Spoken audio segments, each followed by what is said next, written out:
পরম করুণাময় এবং অত্যন্ত দয়ালু। বন্যার হাত থেকে বাঁচতে পারে না আমাদের পুরো বাংলাদেশ, বাদ গেল না আমাদের সোনারঘাটও। আমরা এখন দাঁড়িয়ে আছি সোনারঘাটের কাচুয়া গ্রামে। আপনারা দেখতে পাচ্ছেন এই যে আমাদের এখানে 10 হাত দূরে খোয়াই নদী। খোয়াই নদীর কিন্তু ভয়ঙ্কর রূপ নিয়েছে। আর আমাদের ওই যে বাইটি দাঁড়িয়ে আছেন, ওনার বাড়ি হচ্ছে এখানে। ভাইয়ের নাম হচ্ছে গৌরাঙ্গ, উনি হিন্দু সম্প্রদায়ের লোক। আসলে এখানে কিন্তু ডেঞ্জার জোনে পরিণত হয়েছে। কিছুক্ষণের মধ্যে ওনার বাড়িটি গাঙ্গে বাসি নিয়ে যেতে পারে, কিন্তু আমরা ওনাকে সাহায্য করার জন্য এখানে আসছি। আমি সবার প্রতি আকুল আবেদন জানাচ্ছি, বিশেষ করে ব্যারিস্টার সুমন ভাইয়ের প্রতি আমি আবেদন জানাচ্ছি, যদি আপনি ভিডিওটি দেখে থাকেন অবশ্যই একটু খোঁজ নেওয়ার চেষ্টা করবেন যে ওনাকে কিছু করা যায় কিনা।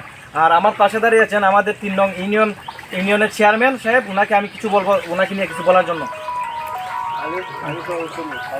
আসলে আমি অত্যন্ত ভারাক্রান্ত মন নিয়ে এখানে আসছি, যে আমি দেখলাম আমার গৌরাঙ্গ কাকার অবস্থা। আপনারা দেখতে পাচ্ছেন যে পানি আর 10-15 ফিট দূরে বাড়িটি যে কোনো সময় খোয়াই নদী ভাসিয়ে নিয়ে যেতে পারে। আসলে বন্যার কাছে কোনো শক্তিশালী কোনো কিছুই টিকতে পারে না। তো এখানে গৌরাঙ্গ মামা আসলে অনেক দিন ধরে এখানে বসবাস করে, 2 শতক জায়গার উপরেই ওনার বসবাস। এই জায়গার বা এই বাড়ির মায়ায় উনি আসলে সরতেও পারতেছে না। আমি ইয়নো মহোদয়ের সাথে আলাপ করেছি, উনি বলেছেন যে ওনাকে সরিয়ে আপাতত কাচুয়া প্রাইমারি স্কুলে নিয়ে যাওয়ার জন্য, এবং বাদ বাকি ওনার যে বিভিন্ন বিষয়গুলো আছে এগুলা উনিও দেখবেন, আমি চেয়ারম্যান হিসেবে আমরাও দেখব। এবং এখানে আমার ছোটো ভাই একটা লাইভে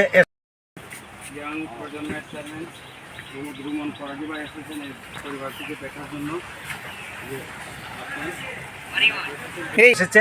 আমি সকলের উদ্দেশ্যেই আহ্বান করব যে আসলে আমরা এই সবাই যেন সবার জায়গা থেকে সাহায্যের হাত বাড়িয়ে দেই, তাদের পাশে দাঁড়াই, এবং তাদের ভবিষ্যতে তাদের জন্য ভালোভাবে খেয়ে থেকে তারা বসবাস করতে পারে, সেই দিকটি যেন আমরা নিশ্চয়তা দিতে পারি।